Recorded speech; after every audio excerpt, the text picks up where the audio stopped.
Olá, consumidor. Tudo bem com você? Espero que sim.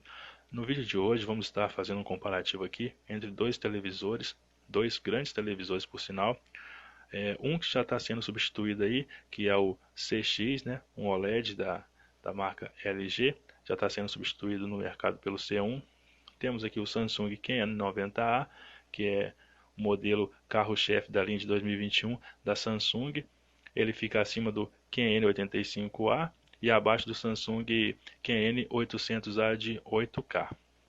Então, o que a gente pode estar falando desses dois televisores e o comparativo deles? Vamos começar aqui por um quesito que é muito importante, que é o contraste, né? Como todas as TVs OLED, o LG CX tem uma taxa de contraste quase infinita, pois pode desligar pixels individuais, resultando em pretos perfeitos. E o Samsung QN90A? O Samsung QN90A tem uma excelente relação de contraste, embora seu contraste nativo seja inferior ao da maioria das TVs de painel VA devido à camada Ultra Viewing Angle. Seu recurso de escurecimento local ajuda a exibir pretos mais profundos. Então, também temos aqui uma excelente relação de contraste em ambos os aparelhos aqui testados. Falando de escurecimento local, como o LG CX não tem luz de fundo, ele não tem um recurso de escurecimento local. Ele pode escurecer os pixels individualmente, de forma que objetos brilhantes e legendas sejam exibidos perfeitamente sem floração visível. Já o Samsung QN90A, o recurso de dimerização local de matriz completa do mini LED é excelente. Melhora muito a taxa de contraste, fazendo com que os pretos pareçam profundos quando vistos no escuro. Há um pouco de florescimento em torno de objetos brilhantes que você pode notar se for sensível ao florescimento, mas no geral não é perturbador. Também não faz com que o resto da tela se ilumine, pois todo o resto permanece preto. No entanto, o desabrochar se torna mais óbvio ao visualizar fora do ângulo. A tela é uniforme e na maioria das vezes não há problemas com as barras pretas, mas você pode notar alguma luz das legendas e fontes podem florescer nelas, né? Há um pouco de esmagamento preto, mas só é realmente perceptível com realces de fundo. Como estrelas distantes em um céu noturno, assim, a gente pode estar percebendo esse tipo de florescimento aí. Objetos grandes e brilhantes também são reconhecidos pela TV e isso os faz se destacar. As legendas parecem boas, mas, mais uma vez, você pode notar um pouco de floração ao redor das letras. Falando de escurecimento local no modo jogo. Então, uma vez aqui, né, que o OLED não requer um recurso de escurecimento local, o LG CX há pretos perfeitos e nenhum desabrochar no modo de jogo também. E no Samsung QN90A, o recurso de escurecimento local no modo jogo é decente. É semelhante a fora do modo jogo, não faz tanta diferença, exceto que as zonas de escurecimento parecem maiores e fazem com que a tela inteira pareça mais cinza do que preta.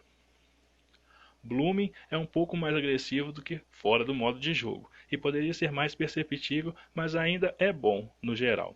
Há menos queda de preto, mas isso é porque toda a tela está um pouco iluminada demais. Objetos rápidos se movem entre zonas um pouco mais devagar do que fora do modo de jogo, o que pode ser mais perturbador.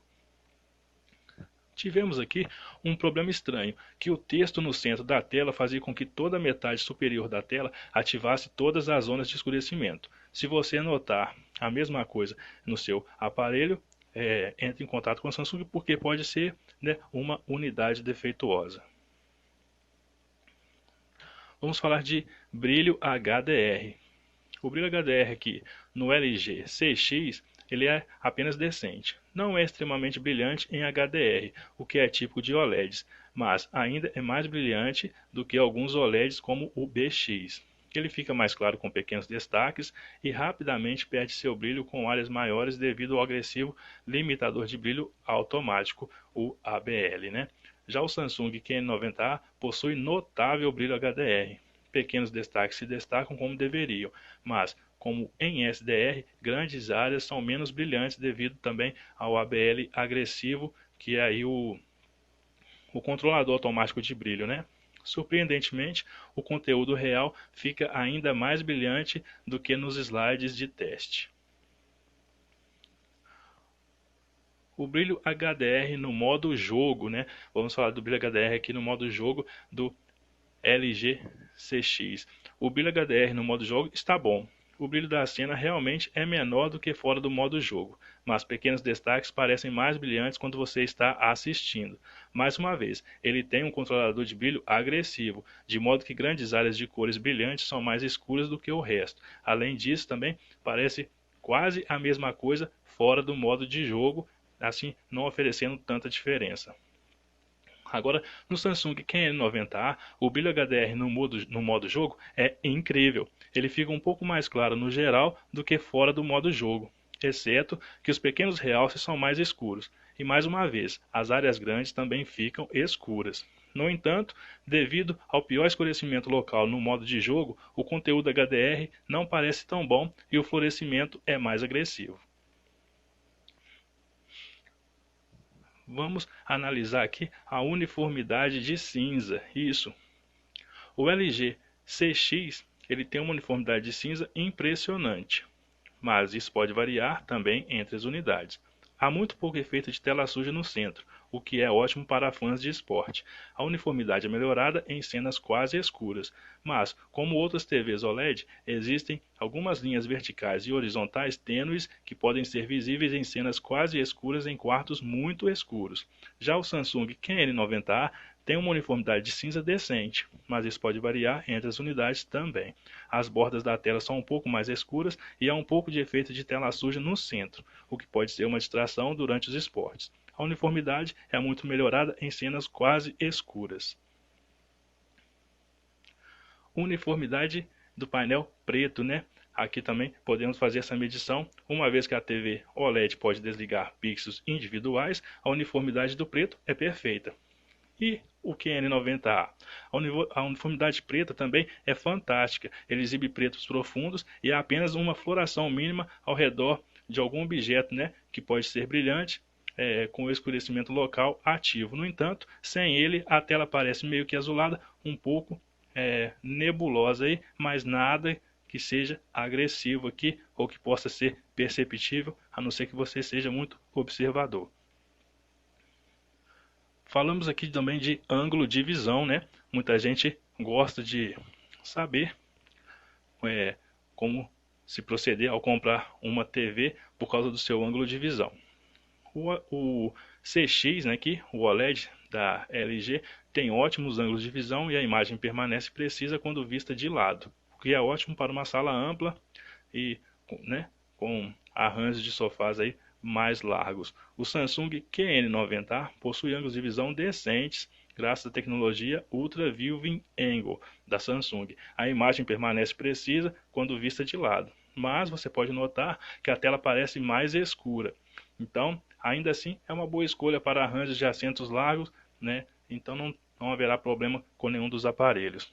Na questão de reflexo, aqui temos o LG CX, ele tem um manuseio de reflexo fantástico. Você não deve ter problemas para colocá-lo em uma sala iluminada, mas evite colocá-lo em frente a uma janela com luz solar direta, pois a luz solar pode danificar os pixels da TV. No Samsung QN90A, ele possui um tratamento de reflexo fantástico, ele lida bem com fontes de luz externas, mas a maneira como a luz se espalha pela tela e cria um efeito de arco-íris pode ser uma distração. Então aqui, se você chegou até aqui nesse vídeo, eu peço que você curta se você gostou, se você não curtiu, curta se gostou, se não gostou, não tem problema. O canal é democrático, né? Espero que você se inscreva no canal se você chegou até aqui. A gente precisa de inscrições aí para o canal crescer e estar divulgando conteúdos relevantes. Toda semana a gente lança conteúdos aqui de TV. Se você gosta de saber, gosta de comparativos, se você pretende comprar uma TV nova, a gente dá dicas aqui, fala o que é melhor em cada uma, o que é pior em cada uma, e você fica muito bem informado. Então, vamos fazer aqui, né, uma análise relatando aqui o que a gente acha do comparativo que foi feito aqui, basicamente um veredito, né? O LG CX e o Samsung QN90A são TVs excelentes. mas usam diferentes tipos de painel, né? O LG usa um painel OLED que pode deixar pixels individuais, resultando em níveis de preto perfeitos, e também possui ângulos de visão mais amplos e um tempo de resposta quase instantâneo. No entanto, a Samsung usa um painel LCD com mini LED como luz de fundo, por isso é muito mais brilhante, permitindo destacar os destaques no HDR. Ambos têm um painel de 120 Hz, que suportam com o suporte para HDMI 2.1 para jogos, mas o Samsung tem uma entrada HDMI 2.1, enquanto o LG tem 4, né? Então são 4 HDMIs da LG contra uma da Samsung. A Samsung sempre economiza em portas HDMI, o que eu acho um pecado, né? Porque com tanta tecnologia, não custa investir em mais de uma nos seus televisores. Então, vamos aqui dar algumas notas no que a gente comparou aqui dos televisores, né? No uso em geral.